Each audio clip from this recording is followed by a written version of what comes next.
नाज़रीन नाज़रीन कराम, बहुत से मसाइल हैं जो हमें दरपेश हैं। सबसे पहले तो पंजाब का ज़िमनी इलेक्शन है। ज़िमनी इलेक्शन से पंजाब की हुकूमत का फैसला होना है।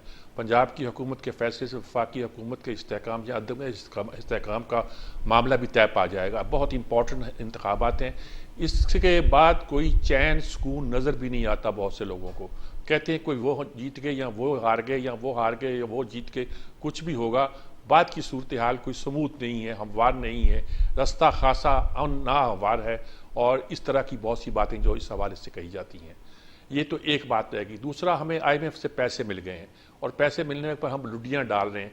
लगता है कि ईद तो नहीं थी जो 4 दिन पहले मनाई हमने, बल्कि ईद वो है जो इस ऐलान के बाद हुई कि IMF ने हमें पैसे दे दिए हैं। इस बात को भी बड़ी अहमियत दी जा रही है।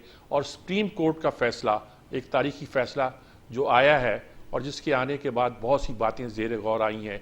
वो लेटर क्या था, लेटर था कि नहीं था, कैसा था क्या नहीं था, और उसके बाद के हालात, डिप्टी स्पीकर का रवैया, असेंबली तोड़ने का रवैया, बहुत से बातें, कौन सी आईनी है कौन सी आईनी नहीं है। और पहली बार किसी जज ने या किसी बेंच ने जिक्र किया है कि किसी सिविलियन के खिलाफ भी दफ़ा 6 का नफाज हो सकता है। पॉसिबिलिटी का जिक्र किया है, चाहे वो अजाफी नोट में किया गया हो या कैसे भी किया गया है। ये पहली बार हुआ है। इससे पहले जिक्र हुआ तो सिर्फ मुशर्रफ के मामले में हुआ है, लेकिन वो तो सिविलियन नहीं थे। ये सारी बातें जिस पर हम लोग गुफ्तगू करेंगे। राना मकबूल साहब, सेनेटर राना मकबूल साहब हमारे साथ शामिल हैं। हमारे पास आफ्ताब जहांगीर साहब PTI के, वो शामिल हैं, और रिजवान रजी साहब वो मौजूद हैं हमारे साथ। और हमारी कोशिश है कि हारून रशीद साहब भी हमारे साथ आ जाएँ तो उनकी भी राय हम लें कि वो क्या कहना। आफ्ताब जहांगीर साहब, सबसे पहले मैं ज़िमनी इलेक्शन के हवाले से आपसे पूछना चाहता हूं कि आप लोग पंजाब के ज़िमनी इलेक्शन को कैसे देख रहे हैं और कैसे तज़किया कर रहे हैं। इमरान जलसे कर रहा है, बड़े बड़े कर रहा है, लेकिन उसके साथ मरियम बीबी भी कम छोटे जलसे नहीं कर रही, वो बड़े जलसे कर रहे हैं। क्या क्या कहेंगे आप इस पर? जी, बहुत शुक्रिया जी, आपने मुझे अपने प्रोग्राम में मौका दिया बात करने का, और राना साहब को और दूसरे दोस्तों को मेरा सलाम। अच्छा, देखिए, बात यह है कि किसी भी चीज का तजिया करने के बारे में, कोई राय कायम करने के बारे में 2-3 चीजों का मद्देनजर रखना बड़ा जरूरी होता है। एक तो ये कि जैसे आपने खुद कहा कि खान साहब बड़े बड़े जलसे कर रहे हैं, और दूसरा ये कि जो पोल होता है, जो आपके मीडिया के लोग जाते हैं और लोगों से जाके राय लेते हैं उन हल्के की, तो वो लोग अपनी राय देते हैं, उससे अंदाजा लगाया जा सकता है कि लोगों का सोचने का अंदाज क्या है, लोग क्या चाह रहे हैं। लेकिन बदकिस्मती से ये कि सारे पोल्स, सारे बड़े जलसे या छोटे जलसे, उसके बावजूद जब रिजल्ट आता है तो वो बड़ा अजीब गरीब होता है। तो इसलिए, और हमेशा आप देखें कि सवाए PTI की हुकूमत के आज तक जितने भी बाई इलेक्शंस हुए हैं उस वक्त की हुकूमत के फेवर में हुए। अब ये देखना ये है कि ये जो इलेक्शन होता है उसका रिजल्ट क्या आता है। अगर तो रिजल्ट अगर ईमानदारी से दिया जाए, जो भी जीते, चाहे वो राना साहब की पार्टी जीते, चाहे PTI जीते, कोई भी जीते, तो लोग उसको खुशी खुशी कबूल करेंगे और मुल्क के अंदर जमहूरियत जो है वो मजबूत होगी। लेकिन जो सूरत हाल है, जो लोगों से हम पूछते हैं, जो लगा तजियादार या जो अक्सर मैं चैनल्स के ऊपर होता हूँ वहां पे एंकर हजरात से या दूसरे लोगों से, वो कहते हैं आफ्ताब भाई कभी भी आवाम की राय का एहतराम नहीं हुआ है। वो तो वक्त की हुकूमत जो है वो जो फैसला करती है, या जो इस्टेब्लिशमेंट है वो जो फैसला करती है, उसके मुताबिक रिजल्ट आता है। तो देखना ये, कल मैं आपको एक अजीब बात बता रहा हूँ मीर साहब के, कल की परसों की बात है कि मोईद फारूक साहब जो कि जियो के हैं, एंकर पर्सन है, वो जाती तौर पर गए और उन्होंने जाकर हल्कों में पूछा, तो हैरान हो गए कि भाई जिस बंदे से पूछ रहे हैं वो कहता है जी पहले मैंने शेर को वोट दिया था, अब बल्ले को वोट दूंगा। भाई क्यों दूंगा? भाई बहुत सारी वजूहत बता रहे हैं। तो वो कोशिश कर रहे थे कि ज्यादा से ज्यादा लोग शेर की तरफ वाले आ जाएं, लेकिन उनकी बदकिस्मती कि वो जिसके पास जाते थे और वो उसमें कहते थे कि हम इमरान खान को वोट देंगे। लेकिन अब देखना यह कि रिजल्ट क्या आता है। अगर तो रिजल्ट लोगों की राय के मुताबिक आएगा तो मुझे पूरी उम्मीद है कि PTI वहां से विन करेगी और वो अपनी वापस अपनी हुकूमत को रिस्टेन करेगी। राना साहब, आप क्या कहेंगे? एक तो जीतने जताने की बात है, एक इस बात की बात कि इलेक्शन के रिजल्ट के नतीजे के तौर पर मुल्क की सूरत हाल क्या बनती है? देखिए जी, मैं आफ्ताब साहब से पिछले प्रोग्राम में बात हुई इस मौजू पे, इसमें थोड़ा वाइडर एनालिसिस की जरूरत है। टीवी कैमरा के सामने जो बंदा जाता है वो कहता होगा जो भी कहता है, लेकिन मुस्लिम लीग के वोट बैंक का टेक्सचर बड़ा डिफरेंट है बाकी पार्टियों से। मैंने इनको पहले भी बताया था और मैं पुराना देख रहा हूँ इसको क्योंकि इनके लोग जो है हेजिटेंट होते हैं, खासतौर से लेडी फोक जिनका अपना 50% वोट होता है, वो नहीं आती हैं पब्लिक में। उनसे को 10% 5% आती होंगी, वो घरों से नहीं निकलती हैं, वो सिर्फ उस दिन घरों से निकलती हैं जिस दिन इलेक्शन डे होता है। इसलिए इस चीज को भी मद्देनजर रख लेना चाहिए। ये कोई बाहर की बात, लिटमस टेस्ट नहीं है, तो इस वजह से कोई हैरान होने की बात नहीं है। अगर खातीन जो है घरों से निकल के नून लीग को वोट डालेंगी तो लामहला उनके वोट बढ़ेंगे। खैर वो तो वक्त बताएगा कि कौन ज्यादा वोट लेता है। ठीक है। आपने कहा कि इसको तस्लीम करना जरूरी है, अवाम तस्लीम करें। अवाम तस्लीम तो करेंगे ही, लेकिन लीडरशिप तस्लीम करे, क्योंकि लीडरशिप को ये आदत हो गई है कि हर शय जो उनके खिलाफ जाए किसी सूरत में भी, उसको उन्होंने जरूर रिजेक्ट करना है, जरूर उसके खिलाफ बात करनी है। चाहे कोई इंस्टीट्यूशन हो, चाहे कोई फोरम हो, चाहे वो नहायत ही सिक्योर, लॉफुली सिक्योर फोरम हो, उन्होंने उस पर एतराज करना ही करना है। इसी तरह मेंटली जो है, आफ्ताब साहब बड़े शरीफ और पढ़े लिखे आदमी, अपनी पार्टी हायरार्की को तैयार करें मेंटली टू एक्सेप्ट, अल्लाह करे कामयाबी के लिए तमाम दुआ करते हैं, to accept whatever comes out. अगर आप पहले ही कहेंगे कि नहीं है, और जैसे आप एक टायरेड ऑफ एलिगेशन चला दी है, तो फिर कैसे आप रिजल्ट्स को एक्सेप्ट करेंगे जो आपका माइंड और ट्रेंड लग रहा है। तो इसलिए जो आपका एम्प्रीहेंशन है ना जी मीर साहब, वो दुरुस्त है। ये जो पॉलिटिकल लीडरशिप है, इनको अपनी अदाओं पे गौर करना चाहिए। ठीक ये मुल्क की इंटेग्रिटी की बात है, इसमें सिर्फ सब्जेक्टिव बात आप करेंगे तो मामला जो है वो उलझता जाएगा, सुलझ जाएगा नहीं। ठीक है। दूसरी बात जो आपने फरमाया, जी बताएं। आप कुछ आपने नहीं, दूसरी बात को अब बता रहे थे, वो वही मैं रिपीट करने वाला था। वो अच्छा किया आपने वो शुरू कर दी। जी आपने कोई और भी कोई बात की है, उनके बारे में बात की? मैंने ये कहा था कि इलेक्शन के बाद क्या आप मुल्क की सूरत-ए-हाल क्या देख रहे हैं? जी मुझे अप्रीहेंशन ये हैं। हाँ, अलबत्ता अगर आप सोच लें, बैठ लें, इंट्रोस्पेक्शन कर लें ठंडे दिल से, तो हो सकता है वक्त का धारा जो है सही रास्ते पे बह जाए, जो जीता है जीत जाए। लेकिन अगर हमने यही किया कि हम नहीं मानेंगे, ना तो चीफ इलेक्शन कमीशन को मानेंगे, ना सुप्रीम कोर्ट को मानेंगे, ना किसी और इंस्टीट्यूशन को मानेंगे, तो आपका फैसला कौन आके करेगा? फिर बाहर से लोग तो नहीं आएंगे, यही करना होगा ना। अब सारे का सारा जमाना आपकी फेवर में था, अब सारे का सारा जमाना आपके मुखालिफ हो गया है। ये थोड़ा सा देखना चाहिए, इतना ज्यादा बंदे को सेल्फ सेंटर्ड इंट्रोवर्ट नहीं होना चाहिए चीजों के एनालिसिस में। ठीक बात है। बावजूद ये मेरा व्यू पॉइंट है, इस पे गौर करना चाहिए। रिजवान रजीद साहब, आप क्या कहते हैं? तो फबया रिजवान रजीद साहब, आप इस सूरत-ए-हाल पे क्या कहते हैं? देखिए, इस सूरत-ए-हाल को दो हिस्सों में तकसीम करना चाहिए। एक इलेक्शन से पहले की जो कैंपेन चली है और एक इलेक्शन के बाद की। और बाद की जो सिचुएशन है वो हम हिस्टोरिकल जो रवैये रहे हैं उनके हिसाब से ड्राइव करेंगे। देखिए, इलेक्शन से पहले पाकिस्तान के अंदर कोई ऐसा अदारा जनाब इमरान खान ने नहीं छोड़ा जिसके ऊपर उन्होंने इल्जाम ना लगाया हो, जिसे मतून ना किया हो। उन्होंने न्यूट्रल कह के पाक फौज के और पाक फौज की क्यादत के ऊपर हमला किया। उन्होंने इलेक्शन कमीशन को ओए-तोए किया और कल डीजी खान के जलसे में उन्होंने अदलिया की भी मदर सिस्टर वन कर दी। अब ये तीनों इंस्टीट्यूशंस हैं जिन्होंने किसी भी जगह के ऊपर इन इलेक्शन की ट्रांसपेरेंसी और इनके बाद पैदा होने वाली सूरत हाल का हल बताना होता है। इसके अलावा कुछ चौथा अदारा है तो मुझे बता दीजिए। आईनी तौर पे भी, कानूनी तौर पे भी, मुआशरती तौर पे भी और अखलाकी तौर पे भी ये अदारे जब कोई बात कह देते हैं तो हम चुप कर जाते हैं कि ठीक है भाई, एक फाइनल अथॉरिटी की तरफ से आ गई है, अगरचे हम उससे इख्तलाफ करते हैं, लेकिन अब चूंकि अदलिया के टॉप लाइन के फोरम ने कह दिया है तो बस उसके बाद गुफ्तगू नहीं बनती। अब एकेडेमिया के अंदर एक डिस्कशन जारी रहेगी कि अदलिया ने ये फैसला अच्छा नहीं किया या इलेक्शन कमीशन ने ये फैसला अच्छा किया, लेकिन अब इसके ऊपर हम अमली तौर पे मीडिया के ऊपर कोई तनकीद नहीं करेंगे। ठीक बात है आपकी। हाँ जी, फरमाएं। ये तीनों अदारों को उन्होंने मतून किया है, बकायदा अपनी इलेक्शन कैंपेन का हिस्सा बनाया है।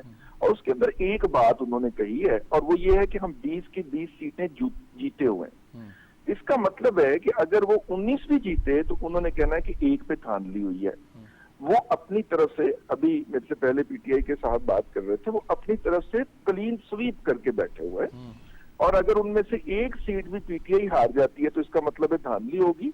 और ये जो सीन इस वक्त जारी है इलेक्शन कैंपेन की सूरत के अंदर, वो जारी रहेगा। अब उसका इम्पैक्ट क्या होता है, ये हम बात जो है वो बाद में डिटरमिन करेंगे। उसका इम्पैक्ट ये होगा, अगर थोड़ा सा माजी में चले जाइए तो इमरान खान साहब के जलसों का जो रश था, जो रवायती रश हुआ करता है, वो कम होना शुरू हो गया।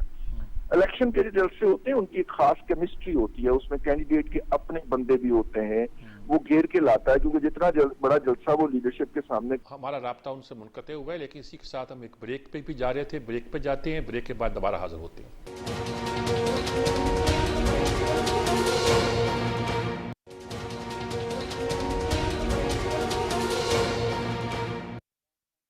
जी नाज़रीन कराम, इस बात पे तो हमने गुफ्तगू की, ये तो बुनियाद है जो आजकल होने वाला है, चंद दिनों के बाद होने वाला है, पार्टियों की पोजीशन क्या है उसके हवाले से। लेकिन दूसरी अहम बात, कल सुप्रीम कोर्ट का वो फैसला तफसीली था जो पहले वो अनाउंस कर चुके हैं, यानी कि नया फैसला नहीं, पहले अनाउंस कर चुके हैं।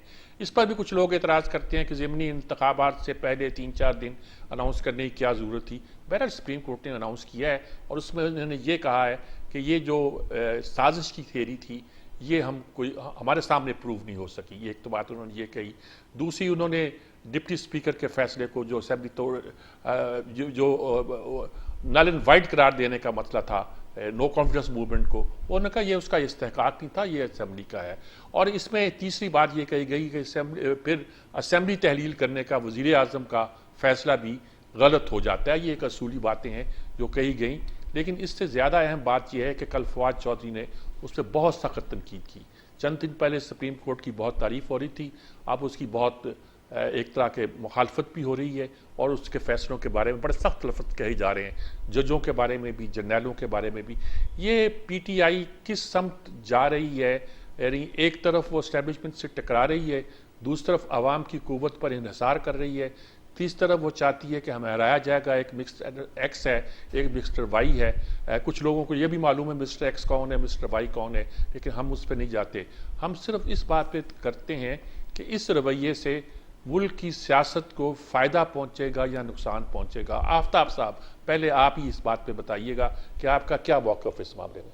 अच्छा देखिए, मेरा मौक़िफ़ ये है कि ये मैं तनकीद किए बगैर, क्योंकि मैं तो खुद विक्टिम बना हूँ अदालतों का, और मैंने शायद आप ही के प्रोग्राम में था, न्यूज़ वन में या किसमें, सेनेटर लतीफ खोसा साहब से जमानत ले ली थी कि अगर मेरे पर कोई कंडेम्प्ट लगे या कुछ लगे तो आप मेरा मुकदमा लड़ेंगे। उन्होंने कहा जी बिल्कुल लड़ूंगा, बगैर फीस के लड़ूंगा, क्योंकि बोलने की आज़ादी है। और जब कोई फैसला आ जाए तो अपनी राय देते, जैसे आप एनालिस्ट हजरात जो है बड़े खुल के राय देते हैं, और इसी तरह हमें भी इजाजत दी जाए एज ए पाकिस्तानी शहरी कि हम भी उसके ऊपर अपनी राय दे सके। देखिए बात यह है कि फैसला एक आ चुका था, उसका तफसीली फैसला अगर 3 दिन बाद या 4 दिन बाद आ जाता तो कोई बड़ी क़यामत नहीं आ जाती, क्योंकि फैसला तो आ चुका था। उस फैसले की बुनियाद पर शहबाज शरीफ साहब जो है वजीर आजम बने हुए और हमजा शहबाज साहब जो है वो वजीर आला बने हुए, तो कोई ऐसा वो अचंभे की बात नहीं थी। लेकिन क्योंकि वो टाइमिंग आप देखें, ये जो टाइमिंग है ना, हर चीज के अंदर एक टाइमिंग का बड़ी इंपॉर्टेंट रोल होता है। आप वो टाइमिंग देखें। इसी तरह जब पंजाब के अंदर वो बिजली फ्री कर रहे थे 100 यूनिट की, टाइमिंग देखें आप। उसके अलावा मरियम नवाज को कैसे पता चल जाता है हर चीज का पहले से ही कि जी फैसला भी ये आएगा और शहबाज शरीफ साहब ये ऐलान भी करेंगे और हमजा ये ऐलान भी करेगा। ये कैसे पता चल जाता है? हो सकता है ये घर में बैठ के रात को डिस्कस करते हो कि अगला एजेंडा हमारा ये है, अब मैं बिजली फ्री करूंगा, ये पेट्रोल पहले हम बढ़ाएंगे, फिर पेट्रोल को कम करेंगे इलेक्शन से पहले। मतलब ये सब चीजें क्या है, जबकि इलेक्शन रूल्स ये कहता है कि जहां कहीं इतनी बड़ी तादाद के अंदर बाई इलेक्शन हो रहे हो जिसमें एक सूबे के मुस्तकबिल का फैसला होना है, बल्कि पाकिस्तानी सियासत का फैसला होना है, तो बहुत सारी चीजों पे कदगन लगती है कि आप ना कोई तरक्याती काम कर सकते हैं उस इलाके के अंदर, ना कोई अनाउंसमेंट कर सकते हैं, ना कुछ। लेकिन बहरहाल ऐसा हो रहा है। तो मुझे ये समझ नहीं आती कि एक तरफ हम जब सुनते हैं, कभी रजा रब्बानी साहब को सुनते तो कहते हैं जी 69 आर्टिकल 69 को कहीं चैलेंज नहीं किया जा सकता, और रात को चीफ जस्टिस के घर में सारे जज बैठ जाते हैं और वो कहते हैं कि नहीं नहीं इसको तो करना है भाई, और फिर वो रात को 12:30 बजे 12 बजे वो अदालत लगाते हैं और फैसला करते हैं। आम शहरी के लिए ये सारी फैसिलिटीज नहीं है। ख्याल रहे मैं लतीफ खोसा नहीं हूँ, अगर अदालत उस पर नोटिस ले तो मैं आपकी कोई मदद नहीं कर सकता। नहीं आप नहीं करिएगा मीर साहब, लेकिन आप बोलेंगे जरूर कि मेरे प्रोग्राम में ये बात की थी आफ्ताब से है तो ये जरूर बोलिएगा। ठीक बात है। क्योंकि हाँ, अच्छा मैं आपको एक मिसाल के तौर पे एक बात करता हूँ कि हम जजेस के आगे कुछ नहीं बोल सकते। वो काला दिन को रात कह दे तो हम कहते हैं हाँ जी बिल्कुल रात है, हमारा आंखें खराब हो गई हैं। वो अगर रात को सुबह कह दे तो हम कहते हैं हाँ जी बिल्कुल सुबह है। ये मैं खुद जाती तौर पे इन फैसलों से मुतासिर हुआ हूँ, जिन हाई कोर्ट के फैसलों से, लेकिन हम कुछ बोल नहीं सकते, कर नहीं सकते। इसी तरह सुप्रीम कोर्ट जो है वो बादशाह है कि जिसके आगे तो आपको सरे तस्लीम खम करना है, आप बोल नहीं सकते। तो भाई मैं तो बोल रहा हूँ, लेकिन फैसले के बाद बोल रहा हूँ, जिसका इख्तियार मुझे आइन देता है, मुझे आजादी का आइन देता है। मैं ये समझता हूँ कि इस फैसले से मुझे जो है वो जरा अच्छी खुशबू नहीं आ रही। ठीक बात है, ठीक बात है। राणा साहब क्या फरमाएंगे आप इस पे? देखें जी, इसको जरा डीपर एनालिसिस की जरूरत है। आपको याद है कि जब ये इशू सुप्रीम कोर्ट में गया तो सुप्रीम कोर्ट ने कहा कि अकॉर्डिंग टू द कॉन्स्टिट्यूशन फलां डेट को आप सेशन भी बुला लें। अगर ये लोग वोट ऑफ नो कॉन्फिडेंस करना चाहते हैं तो ये कॉन्स्टिट्यूशनल रिक्वायरमेंट है, ये कर लें। डेट फिक्स होगी, टाइम फिक्स हो गया। अब जब या तो उस चीज को ये चैलेंज करते, वहां उस चीज को चैलेंज नहीं किया और वो ऑर्डर जो है वो नेशनल असेंबली में आ गया, नेशनल असेंबली का सेशन कॉल कर लिया गया। अब होना तो था वोट ऑफ नो कॉन्फिडेंस का प्रोसेस, और उससे पहले जो डेप्टी स्पीकर आए हैं, मैं वहां बैठा हुआ था, उन्होंने आके एक रिटन स्टेटमेंट पढ़ी बड़े जज्बाती अंदाज में, which was blatant violation of the constitution. जब ये कॉन्स्टिट्यूशन प्रोविजन है और सुप्रीम कोर्ट ने कह दिया है, तो फिर आप कैसे आइन को अपने हाथ में ले सकते हैं? आपने इसको वायलेट किया। अब मेरी बात सुन ले जी, मैं आप मैं कानून की बात कर रहा हूँ, मैं कानून की बात कर रहा हूँ, मैं आइन की बात कर रहा हूँ। जहांगीर साहब आप बात सुन ले पूरी पहले। आप सुन तो बार भी यही हुआ था, पिछली बार भी यही हुआ था। अब ये हुआ कि मशवरा ये हुआ होगा, जिसे आप सबवर्शन कहते हैं ना, उसमें अल्फाज हैं कॉन्स्पिरेसी फॉर एब्रोगेशन और सबवर्शन और putting the constitution in suspension. अब जो इसकी सबवर्शन है वो कैसे है कि तीनों चारों जो फ्रीक हैं इसमें, उन्होंने मशवरा किया आपस में, तो कॉन्स्पिरेसी तो हो गई ना। आके उन्होंने आइन के खिलाफ एक ऑर्डर पढ़ दिया और उड़ा के रख दिया, और उसी वक्त with in minutes prime minister साहब ने एडवाइस दे दी प्रेसिडेंट को, और प्रेसिडेंट साहब ने असेंबली जो डिसॉल्व कर दी। जब सुप्रीम कोर्ट कह रहा है आइन में लिखा हुआ है, तो आप कैसे कर सकते हैं? आप जो ऑर्डर सुप्रीम कोर्ट का आया हुआ, आप उसको सेट असाइड करवाएंगे तो आप इसको आके कर सकते हैं, लेकिन आपने कानून को हाथ लिया और आइन को सबवर्ट किया। अब आप कैसे कह सकते हैं कि आपने सबवर्ट नहीं किया? इसलिए ये तो सामने लिखा हुआ, इसी के ऊपर उन्होंने अपनी जजमेंट दी है कि ऐसा नहीं होना चाहिए था। अब जो आर्टिकल 6 का हर तरफ बात हो रही है, उन्होंने छोड़ दिया है कैबिनेट पे और पार्लियामेंट पे कि वो फैसला करे, लेकिन जो अंडरलाइंग इसकी स्पिरिट है वो यही है कि आर्टिकल 6 की ओ बात तो सुन लेना, मैं बात मुकम्मल कर लूंगा। आप फिर आप बात कर ले। देखें आज की जो डेवलपमेंट में आपको बिरसा, आज की डेवलपमेंट में आपको बता दूं, कैबिनेट में ये इशू टेकअप हुआ, कैबिनेट ने और प्राइम मिनिस्टर ने और कैबिनेट ने एक कमेटी बना दी है, जिसमें लॉ मिनिस्टर हैं और मिनिस्टर हैं और लीगल एक्सपर्ट्स हैं, जो इसको फर्दर एनालाइज करेंगे कि कौन सी प्रोसीडिंग्स होनी चाहिए। ठीक बात है। Then it may go to the cabinet and it go Rana साहब to the parliament. आपकी बात भी आ गई, पूरी आ गई। आफ्ताब जहांगीर साहब आपकी बात मुकम्मल आ चुकी है। अब रिजवान रजी से पूछते हैं वो क्या कहते हैं इस मामले पे। देखिए, मैं एक दूसरे नुक्ता नजर का हामी हूँ। मैं अपने दोनों भाइयों से माजरत चाहता हूँ। मेरा ख्याल ये है कि सियासतदान के खिलाफ आर्टिकल 6 की कार्रवाई जो है वो कोई भी हो, उसका रिवाज नहीं डालना चाहिए। ठीक है, क्योंकि जो हमारे मौजूदा तो एक जज ने कहा है और सजेस्ट किया है उसे, और ये पहली बार हुआ है कि किसी जज ने या किसी बेंच ने किसी सिविलियन के खिलाफ इस कार्रवाई का इशारा दिया है।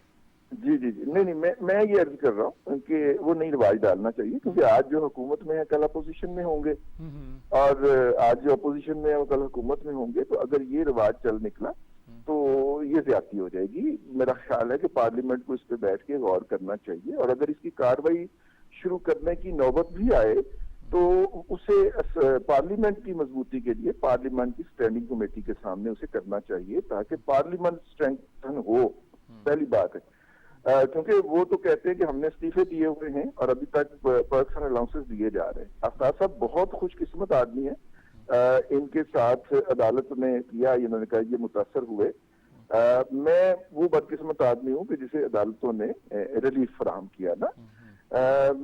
सुबह सुबह FIA हमें उठा के ले गई और ये भी नहीं बताना गवारा किया कि हम FIA वाले हैं और कहाँ लेके जा रहे हैं। और FIA के जो आला हुकाम थे उन्होंने बताया कि हमें प्राइम मिनिस्टर हाउस से ये हदायत हैं कि इसको मारें और जब ये चीखें तो इसकी चीखें रिकॉर्ड करके और वीडियो बना के हमें भिजवाएं। ठीक है, हमने बात की और उसकी कीमत अदा की। आफ्ताब भाई, अब आप बात कर रहे हैं तो अब इसकी कीमत भी अदा कीजिएगा, उसके लिए तैयार रहिएगा।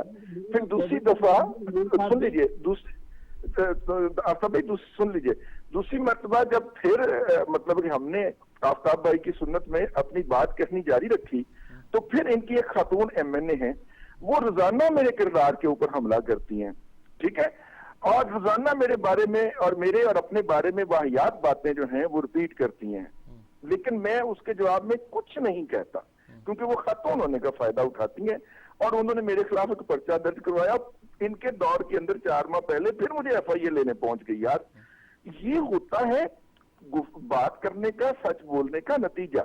तो अगर मेरे प्यारे भाई आफ्ताब साहब जो हैं ये वाली कीमत अदा कर सकते हैं तो फिर उन्हें कंटिन्यू करना चाहिए।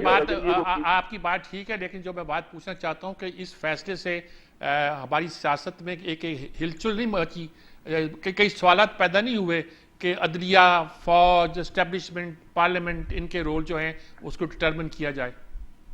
देखिए, वो तो आइन के अंदर जो है वो डिटरमिन है बाकायदा तौर पे, और बस उसको इम्प्लीमेंट करना है और हर एक ने अपने हदूद में रहना है। और यही हमारी बात है कि जनाब तमाम लोग जो हैं, तमाम जो कुव्वतें हैं वो अपने आईनी हकूक के अंदर रहें। और इसी के पीछे हमने मार भी खाई है, नौकरियां भी गंवाई हैं कि भाई आइन के अंदर जिसका जितना किरदार है वो उसके अंदर रहे। चूंकि माँ है पार्लियामेंट, वो बैठ के एक दफा फिर इसको रीडिफाइन कर देगी तो कोई बड़ी बात नहीं है, लेकिन फिर मसला वही है। ठीक बात है, आपकी बात ठीक है। अब मैं PTI पार्लियामेंट में नहीं है तो मसला ये होगा कि फिर PTI की उसमें पार्टिसिपेशन कैसे होगी और ये कैसे मानेगी। ठीक हो बात सकता है सेनेटर इनके हैं तो वहां से मान ले। ठीक बात है, लेकिन मैं एक वक्फा ले रहा हूं। वक्फे के बाद जो मैं सवाल उठाना चाहता हूं उसका आगाज में रिजवान रज़ी साहब आप ही से करूंगा, और वो ये है कि IMF से जो हमें रिलीफ मिला है, रिलीफ कह लीजिए या जो कुछ भी कह लीजिए, उसके नतीजे के तौर पर हमारी मईशत पर क्या असर पड़ेगा, मईशत पर छोड़िए आम आदमी पर क्या असर पड़ेगा, इस पर हम गुफ्तगू करेंगे एक वक्फे के बाद।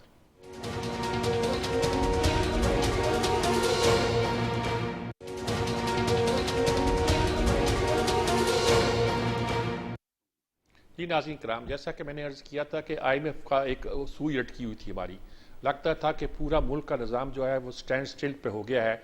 IMF जब तक फैसला नहीं करता हम आगे नहीं चल सकते। और अभी तक जो फैसले हो रहे हैं, डॉलर की कीमत बढ़ रही है या मुल्क में महंगाई हो रही है, पेट्रोल की कीमत आगे चल रही है, ये गोया सब IMF का किया जा रहा है। अब IMF से हमें एक तरह का रिलीफ मिल गया है। पैकेज जो है वो जो अनाउंस हुआ था वो उसका हम ये भी कह रहे थे कि इस पर डिले क्यों किया जा रहा है, नावजह डिले किया जा रहा है। हम ये भी कह रहे थे कि नाक से लकीरें निकाली गई हैं, निकलवाई गई हैं।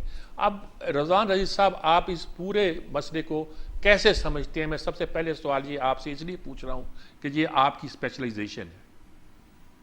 बहुत शुक्रिया मीर साहब। देखिए, बात यह है कि माजी में जाने की बजाय, ये कहने की बजाय कि इमरान खान साहब ने ये कहा था कि मैं IMF के पास जाने से बेहतर समझूंगा खुदकुशी कर लूं, इन तमाम बातों को छोड़ते हुए इस वक्त सूरत हाल ये थी कि IMF के साथ जाके हमने एक मुआहिदा किया और उस मुआहिदे के तहत हमने हर 6 महीने के बाद या हर 3 महीने के बाद रिव्यू करना था, उसमें नजरसानी करनी थी और हमने देखना था कि क्या हमारे टैक्स कलेक्शन के टारगेट्स पूरे हो गए हैं या बाकी सारे मकासद पूरे हो रहे हैं। वो जब साथ में रिव्यू में गए हैं और इमरान खान साहब ने मार्च के अंदर जो किया था, उनके अंदर उन्होंने बहुत सारी चीजें एग्री की, जिसके अंदर था कि जनाब हम डीजल अपना एनर्जी की, ईंधन की कीमतें जो है पेट्रोल डीजल वगैरह की, उनको बढ़ा नहीं पाए, हमें बढ़ाना है और उसको इंटरनेशनल मार्केट के बराबर लेके आना है। क्योंकि अगर यानी आप अंदाजा करें कि 75 साल तारीख में पहली मर्तबा जो कि नॉर्मली कहा जाता है कि ईरान से पाकिस्तान को तेल स्मगल होता है, वो पाकिस्तान से ईरान को स्मगल होना शुरू हो गया था क्योंकि इतना सस्ता हो गया था यहाँ पे। तो हालांकि ईरान तेल पैदा करता है हमसे ज्यादा, एक्सपोर्ट भी करता है, हम तो सिर्फ अपनी जरूरत का भी 40% पैदा करते हैं। तो खैर, जब हमने तेल की कीमतें नहीं बढ़ाई और आईएमएफ के साथ हमने जो कमिटमेंट की थी उनकी वायलेशन कर दी, तो उसके बाद फिर उन्होंने कहा कि जब मैं तो उसे नहीं बोलूं, उन्होंने हमसे कुटी कर ली। अब जब हम उनके पास गए अगले रिव्यू में, जो कि हमें जून में करना था उनके साथ बैठ के, तो उन्होंने कहा कि जनाब आप, वो हमें एज ए इमरान खान तो नहीं ना देख रहे, वो तो एज ए हुकूमत पाकिस्तान देख रहे हैं। उन्होंने कहा भैया आपने जो पहले कमिटमेंट की थी वो आपने पूरी नहीं की, तो अब हम जो है पहले आप जाइए वो कमिटमेंट पूरी करके आइए।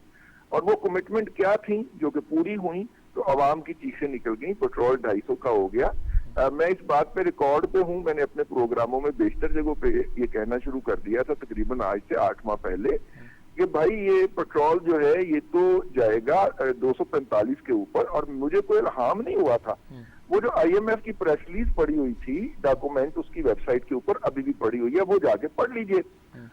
अब इसके बाद कल जो प्रेस रिलीज जारी हुई है उसके अंदर फिर तसरीह के साथ आईएमएफ ने ये बताना जरूरी ख्याल किया है कि गुज़िश्ता हुकूमत ने क्योंकि बहुत सारी कमिटमेंट्स नहीं की थी पूरी, इसलिए हम जो है अब बड़ी मुश्किल से इस नए जो है वो उस पर पहुंचे हैं एग्रीमेंट के ऊपर।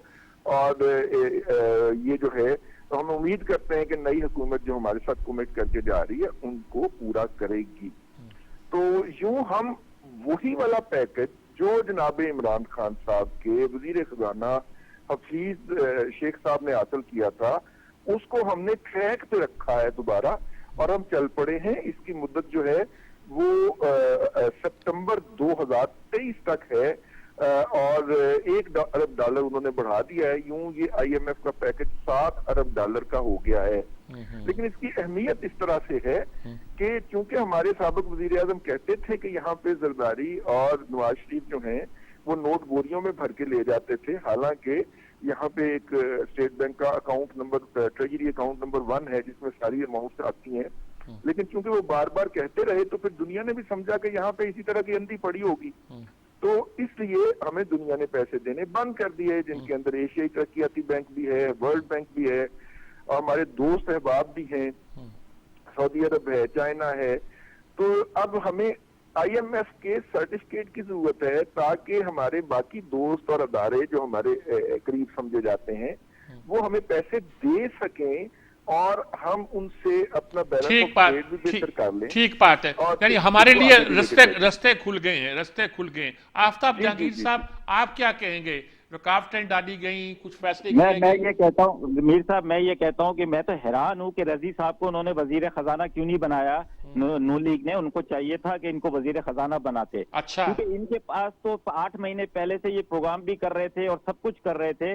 इनके पास ये सारी नॉलेज थी जो कि मुफ्ता इस्माइल के पास नहीं थी, जो कि शहबाज शरीफ के पास नहीं थी, जो कि मरियम नवाज के पास नहीं थी, जो कि वेबसाइट पर है। इसलिए सुन तो लें जब वेबसाइट पर थी और रजी साहब के इल्म में थी तो इनके भी इल्म में होना चाहिए था। ये उस कू से पहले जो कि कू किया गया इस मुल्क के अंदर, उससे पहले की तकरीर सुन लें कि 134 रुपए का पेट्रोल होना चाहिए है, और जो रात को 5 रुपए या 10 रुपए बढ़ाता है वो चोर होते हैं।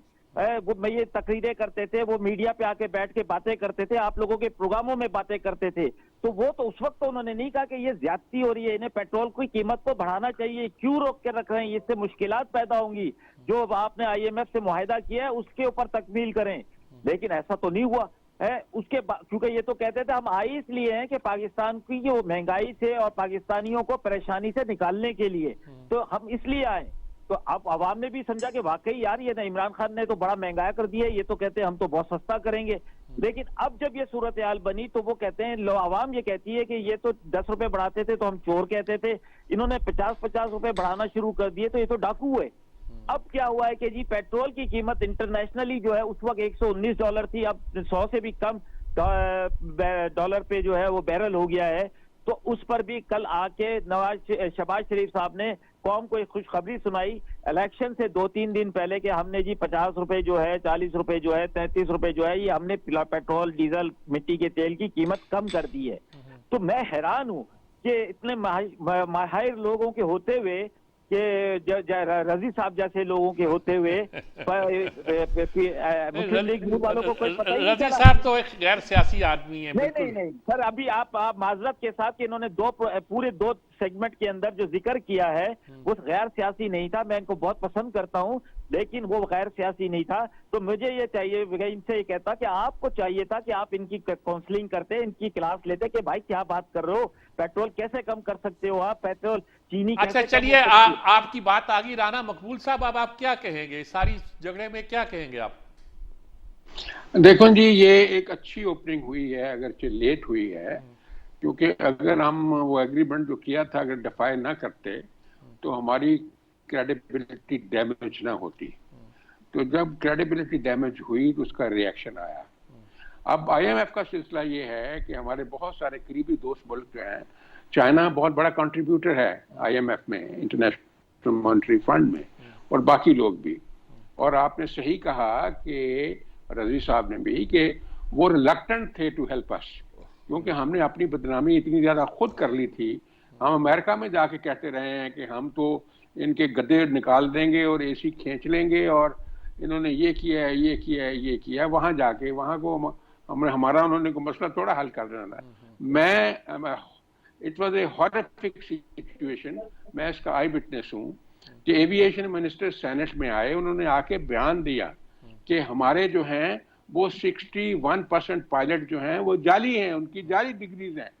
और जब वो इंटरनेशनली खबर गई सारे जमाने में, तो जो आपकी जो एयर कैरियर इंडस्ट्री है और आपकी जो ये PIA है, उसका क्या हाल हुआ। जब हम नादानी के साथ चीजों को हैंडल करेंगे तो उसके रेपरकशन तो होंगे, उसका रिएक्शन भी होगा। बहरहाल now the situation is settling down. अभी इंटरनेशनल मार्केट भी कम हो रही है, प्राइसेस भी कम हो रही हैं। आपने देखा कल ही, जैसे अभी आप साहब फरमा रहे थे कि वो 40 रुपए डीजल कम हो गया और पेट्रोल कम हो गया और मट्टी का तेल कम हो गया, और Aahista Aahista things will settle. और बाहर से आपकी जो असिस्टेंस है पहले से ज्यादा हो जाएगी, और जो रिलक्टेंस है वो भी खत्म होगी। बात है, तो जब भी खत्म होगा, आप मेहनत करेंगे तो रिजल्ट होगा इसका इंशाल्लाह इसका रिजल्ट जो भी होगा। देखिए सब वैसे तमाम नुकात ही नजर है जी। अब डिफरेंस भी हो सकता है और होना भी जेन्युइन है। जाहिर है कि पार्टीजन भी हो जाए अगर आप, तो उस पर भी इख्तलाफ हो सकता है। और अगर आप पार्टीजन ना भी हों और कोशिश करें कि गैर जानबूझ से तजिया करें, तो लगता है कि शायद आप पार्टीजन हो गए हैं, क्योंकि किसी का तो साथ देना पड़ता है, किसी नुक्ता नज़र की तो हमायत करना पड़ती है। हमने 3 अहम इशू पर गुफ्तगू की। ये जो इलेक्शन हो रहे हैं पंजाब में, ज़िमनी इलेक्शन, हमने इस बात पर जो सुप्रीम कोर्ट का फैसला आया उस पर गुफ्तगू की, और ख़ास तौर पर IMF का जो पैकेज आया उस पर गुफ्तगू की। ये 3 बहुत बड़े मौजूद थे। हमने कोशिश की है कि मुख्तसर वक्त में इसको समेटा जाए और समझा जाए कि आज हम कहाँ खड़े हैं, किन किन मसाइल में घिरे हैं, कहाँ पहुंचे हुए हैं। हमने बारिश का जिक्र नहीं किया जिसने मुल्क में तबाही मचा रखी है और एक क़यामत पपा कर रखी है। हमने उसका जिक्र नहीं किया कि हमने इंफ्रास्ट्रक्चर अपना कैसे तैयार किया है, कैसे बनाया है, क्यों बनाया है, कहाँ गलतियाँ की हैं, कहाँ हमसे कोताहियाँ हुई हैं। बहरहाल ये बात भी किसी अगले वक्त पर करेंगे। अब इजाज़त चाहते हैं। अल्लाह हाफिज़।